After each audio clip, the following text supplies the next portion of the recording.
It happened so fast. One wrong step, one awkward turn. Maybe it was in the gym, or maybe it was reaching into the backseat of your car. Either way, your body couldn't protect you.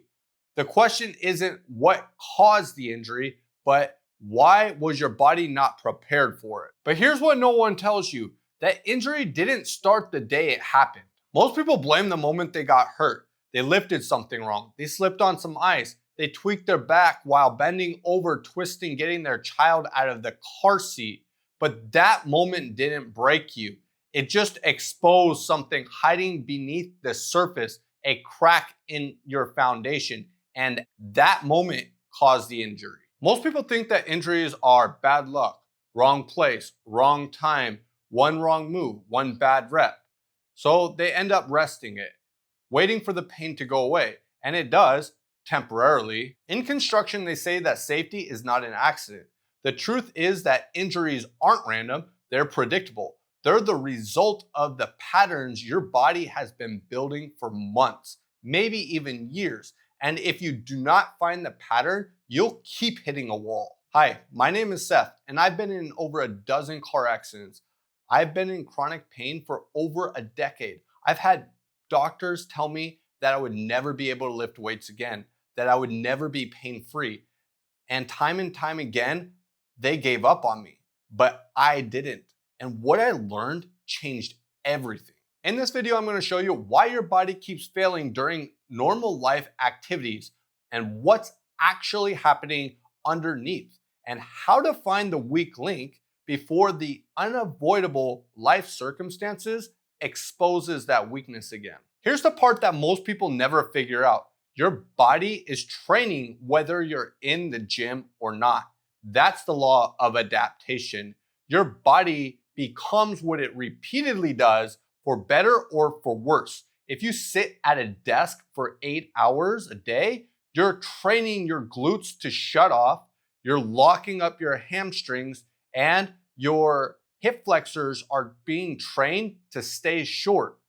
You're not resting when you're sitting at a desk, you're programming dysfunction. Then life requires something totally different. You may have a child that's climbing around in the car, throwing a tantrum and doesn't want to get out. So you twist over the seat and you try to grab them pulling out and you tweak something. Or you slip on some ice and try to catch yourself. Or you pick up something heavy and awkward off the floor that's not in the perfect position like you would in the gym. This is what causes the injury, but your body should be able to handle it, but it can't respond correctly. It's because you haven't been training those positions you did once when you were a toddler or a kid playing normally. You programmed your brain to be strong in these different positions. However, when you don't use it, you lose it. And that's when weakness starts to form. That's the crack in your foundation. That's the imbalance your body has been hiding behind the scenes until life exposed it.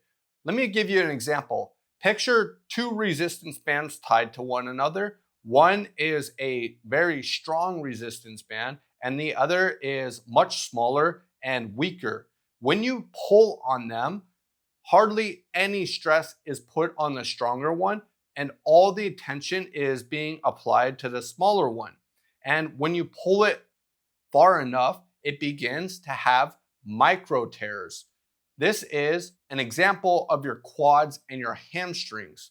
When your quads are more dominant and your hamstrings are not working, when you go to the gym and start training, then your body's going to start compensating without you even realizing it.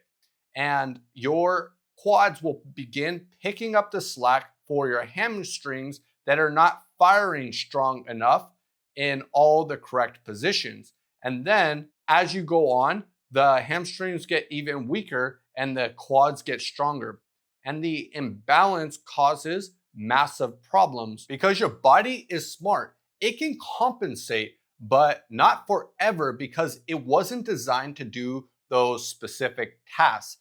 Your quads are not supposed to stabilize your body, but rather that's a glute activity.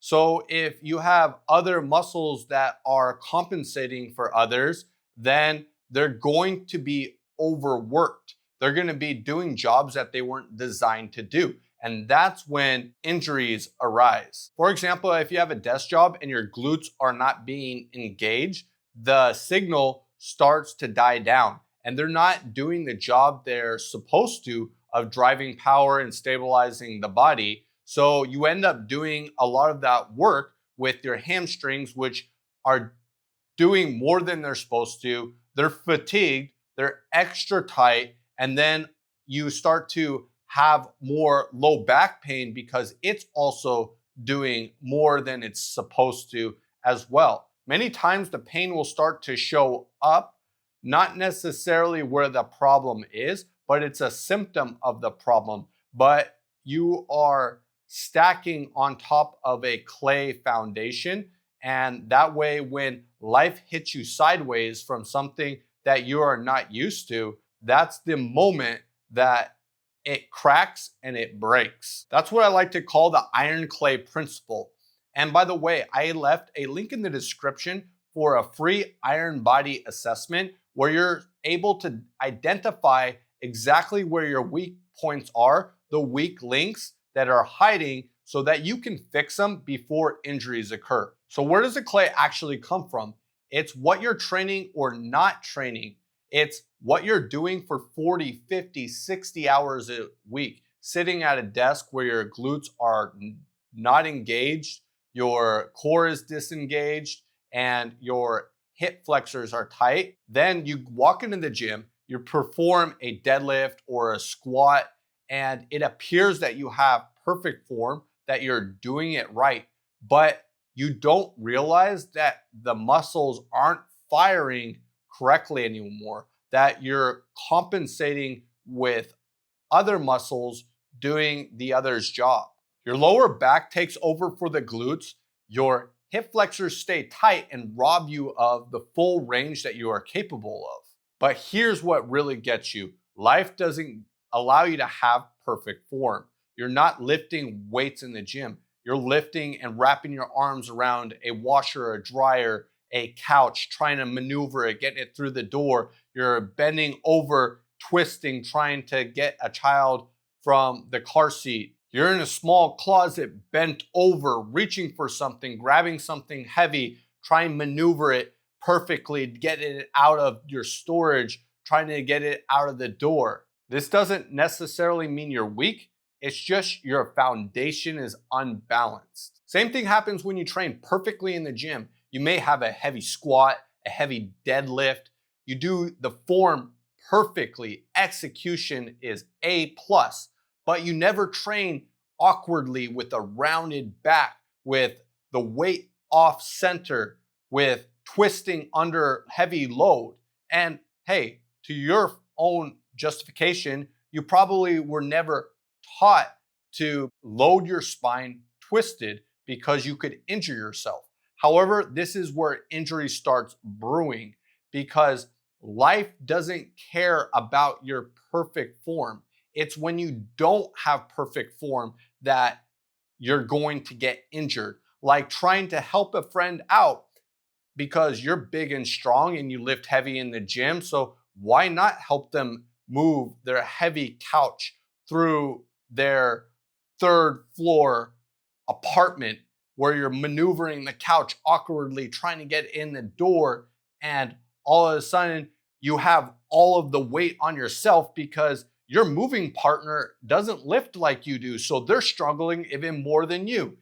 And so you confidently grab that thing, you twist, and then all of a sudden you tweak out your back. And you think it's because, oh, they weren't pulling their own weight or because you were so fatigued. That was the cause of your injury. And the truth is, it was everything that you weren't training that was exposed in that one moment.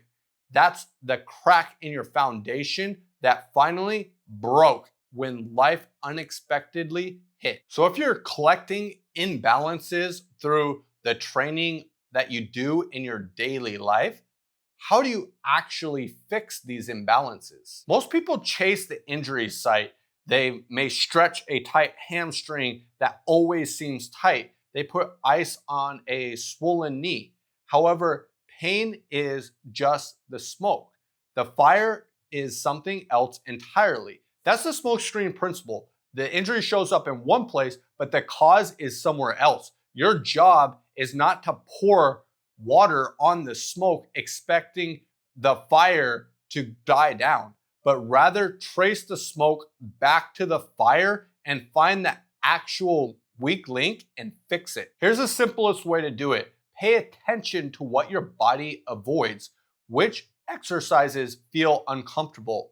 Which positions do you naturally avoid? Which exercises skip because you simply don't like them?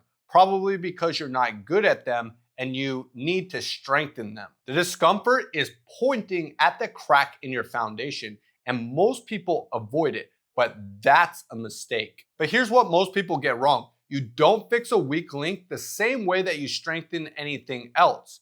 You have to start by rebuilding tolerance. Here's how you do it. Start with controlled low threat movements.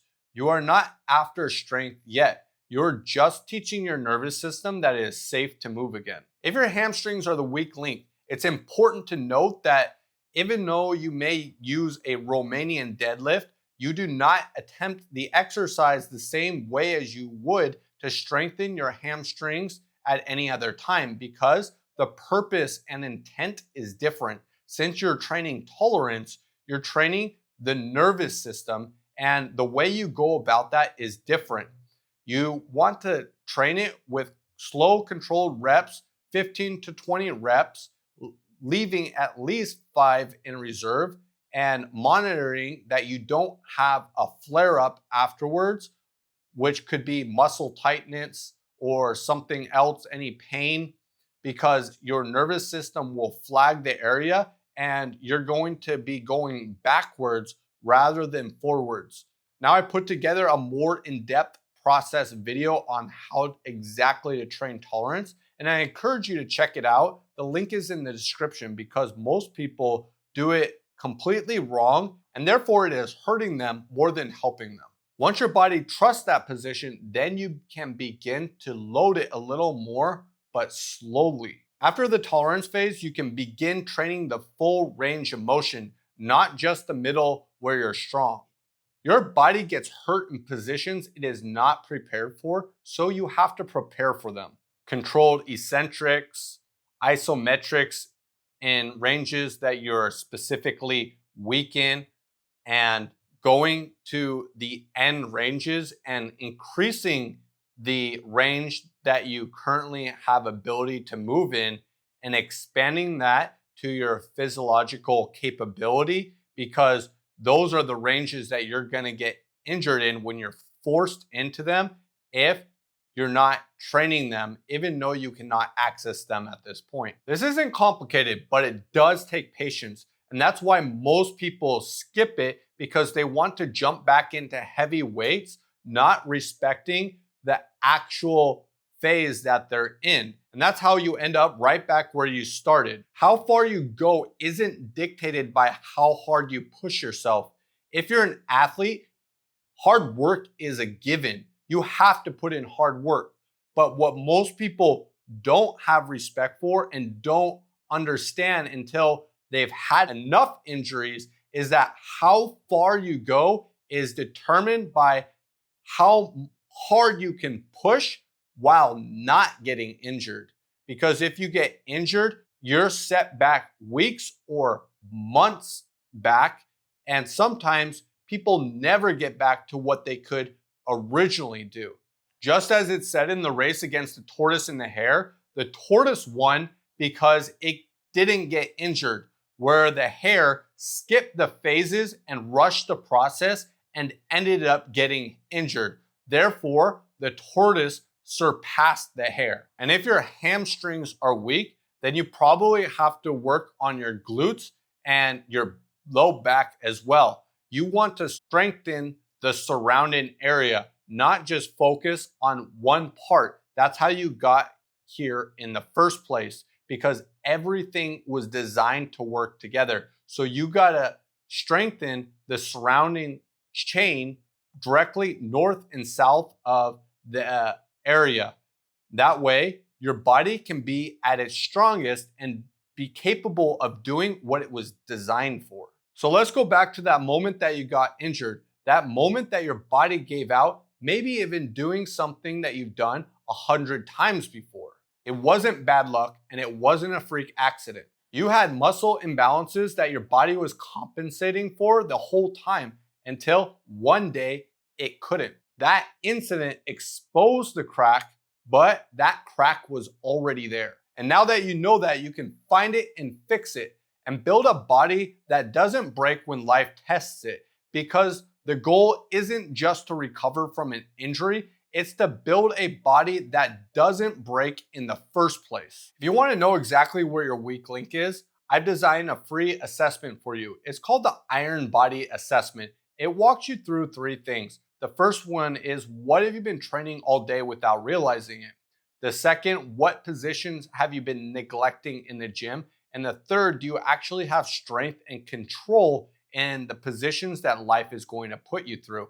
Afterwards, you'll be given an archetype and a blueprint to fixing your weak links. This is no guesswork, no generic advice, just a clear map to fix your weak links. The link will be in the description. And if you felt something hit strong today and you're interested in learning more on how to build a body of iron, hit subscribe, because that's what we do here.